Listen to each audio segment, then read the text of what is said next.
Dear brothers and sisters, in the quiet of our hearts, there may be moments when we feel the stirring of a more profound need, a yearning for something beyond the surface of our daily lives. We search for meaning, for answers, and for a way to connect with the divine. And in this sacred search, we find that fasting is not merely a deprivation of food but an invitation, a call to experience the deep, transformative power of God's presence. Many of us fast, perhaps as a way to express devotion or to seek blessings. But in this world, where distractions abound and the voice of God often feels distant, we must ask ourselves, are we fasting in the way that God intends? Are we, like the people of Israel in the Old Testament, fasting not only with our bodies, but with our hearts fully surrendered to the Creator? Today, I invite you to journey with me as we explore the 3 profound biblical secrets of fasting. These secrets are not merely guidelines for a practice. They are keys to unlocking a deeper, more intimate relationship with God. They are pathways that lead to spiritual renewal, to a breaking of chains, and to the unveiling of God's supernatural power in our lives. Fasting beyond food, a deep cry of the soul. In the Old Testament, fasting was not simply a matter of abstaining from food. It was an act of repentance, a profound expression of humility, and an earnest cry from the soul. We see this in the lives of the Israelites, who, in moments of crisis or recognition of their sin, would fast as a way of turning their hearts back to God.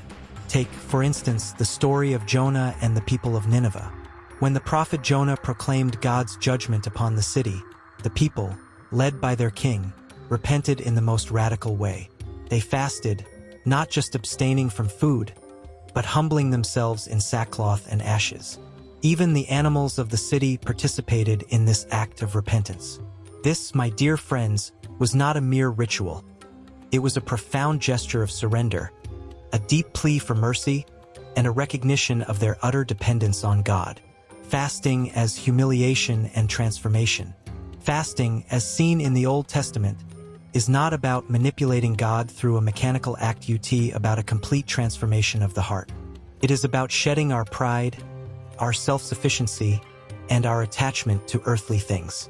We see this in the life of Daniel, who, when seeking God's guidance, not only abstained from food, but also clothed himself in sackcloth and ashes.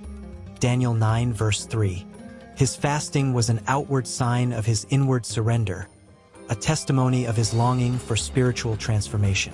Similarly, the book of Joel calls the people to return to the Lord with all their hearts, with fasting, weeping, and mourning. Joel 2 verse 12. This is not a fast that seeks to bargain with God, but one that seeks a deep reconciliation, a reunion of the soul with the Creator. Fasting, a pathway to reconciliation with God. When we fast, we are not simply depriving ourselves of food. We are reminding ourselves of our greater hunger, the hunger for God. Just as the Israelites fasted in times of war, in times of sin, and in times of need, we too are invited to fast as a spiritual weapon. It is a means of aligning our hearts with God's will, of recognizing our smallness before Him, and of depending entirely on His grace. But let us not deceive ourselves. Fasting is not a mere physical act, a challenge to our bodies, or an empty ritual. It is a moment of deep intimacy with the Lord, a time to examine our hearts, to turn away from sin, and to invite His presence into our lives. Fasting, when done with the right heart, leads us into the very presence of God. The true purpose of fasting, transformation, not just sacrifice. When we approach the sacred practice of fasting, it is crucial to understand that its true purpose is not simply to endure discomfort or make a sacrifice, but to undergo a transformation, a spiritual renewal that aligns our hearts and minds with the will of God. In the Old Testament, we are reminded that fasting is not a transactional act, nor is it something we perform in hopes of manipulating God. In the book of Isaiah, the Lord speaks through the prophet and rebukes the people of Israel for fasting with outward actions but with hearts that remain unrepentant and filled with injustice. God says, "Is this the fast I have chosen, only a day for a person to humble himself? Is it not to share your food with the hungry and to provide the poor wanderer with shelter?" Isaiah 58 verses 5 to 7. This divine rebuke underscores an important truth. Fasting, when done with a heart of selfishness or indifference, is of no value. It is not enough to refrain from food if it does not lead to a more profound transformation in how we live and how we love others.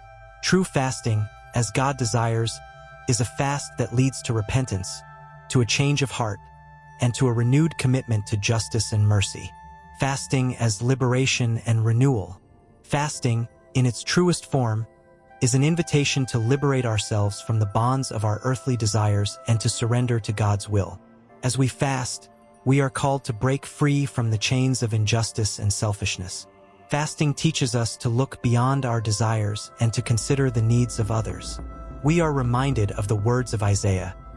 Is it not to share your food with the hungry and to provide the poor wanderer with shelter? Isaiah 58 verse 7. In this way, fasting becomes a powerful force for social justice. It is not merely about personal deprivation. It is about becoming more attuned to the needs of those around us, more willing to share our resources, our love, and our time with the marginalized and the oppressed. Fasting, when paired with acts of charity and justice, becomes a means by which we allow God to transform not just our personal relationship with Him, but our relationships with the world. It is a way of aligning our hearts with His heart, becoming more compassionate and generous as we grow in our spiritual maturity. Fasting as preparation for greater callings. The fasting practices in the Old Testament often occurred before pivotal moments in the lives of the people of Israel. Moses fasted for 40 days on Mount Sinai before receiving the tablets of the law, Exodus 34 verse 28. Nehemiah fasted before embarking on the task of rebuilding the walls of Jerusalem, Nehemiah 1 verse 4. Each of these fasts was not merely an act of self-deprivation but a means of preparation for a greater calling, a calling that required divine strength, wisdom, and guidance. When we fast today, we must remember that fasting is not a solitary act but a preparation for what God is calling us to. It is a spiritual discipline that sharpens our focus, humbles our hearts, and equips us to carry out His work in the world. In this sense, fasting is not a burden but an opportunity, a divine invitation to draw closer to God and to be empowered for the tasks ahead. Jesus' new teaching on fasting, a relationship of love and dependence. When Jesus came into the world, He brought a new perspective on fasting. While the Old Testament fasting focused on repentance and seeking God's intervention in times of crisis, Jesus taught that fasting should not be a mere ritual but an intimate expression of love and dependence on God. In the Gospel of Matthew, Jesus teaches His disciples that fasting should not be performed for the sake of outward recognition. He warns them against the hypocrisy of the Pharisees, who fasted ostentatiously, seeking the admiration of others. He says, "When you fast, do not look somber as the hypocrites do, for they disfigure their faces to show others they are fasting. But when you fast, anoint your head and wash your face so that it will not be obvious to others that you are fasting, but only to your Father who is unseen." Matthew 6 verses 16 to 18. Here, Jesus reminds us that fasting is not about seeking the approval of others, nor is it about performing for a human audience. It is about deepening our relationship with God, seeking His presence, and aligning our hearts with His. The fast that pleases God is not one that seeks attention but one that is done in secret, out of a desire to draw closer to the Father. Fasting as a deepening relationship with God. Jesus' teaching on fasting is revolutionary. It shifts the focus from external actions to the condition of the heart. Fasting, when done in sincerity, becomes a way of seeking God, not for what He can give us, but for who He is. It is a way of cultivating intimacy with the Creator, of aligning our will with His, and of deepening our dependence on Him. As Jesus said in the Gospel of Mark, "Can the guests of the bridegroom fast while he is with them? But the time will come when the bridegroom will be taken from them, and on that day they will fast." Mark 2 verses 19 to 20. Here, Jesus makes a profound statement. While He was physically present with His disciples, they did not need to fast, for they were in direct communion with Him. But after He ascended, fasting would become a way of seeking Him in His absence, a way of intensifying their longing for His presence. This new perspective on fasting teaches us that fasting is not about performing a ritual for the sake of it. It is about seeking a deeper connection with God, about thirsting for His presence in our lives. It is a way of preparing our hearts to receive more of His grace and strength, and it is a means of deepening our love for Him. The transformative power of fasting. As we reflect on these three secrets, we see that fasting is far more than just a physical discipline. It is an invitation to transformation, a process by which we align our hearts with God's will, surrender our desires to Him, and deepen our relationship with Him. Fasting is not about deprivation. It is about opening our hearts to receive more of His grace, more of His love, and more of His power. Let us remember that fasting is not a mere religious act but a pathway to spiritual growth, to deeper intimacy with the Creator, and to a life of transformation.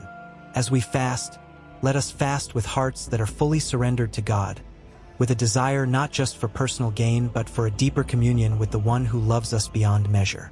I invite you to join me in this sacred journey, to embrace fasting not as a burden but as a powerful tool for spiritual renewal.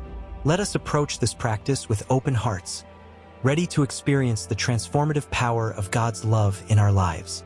May God bless you, and may you experience the fullness of His presence through the practice of fasting.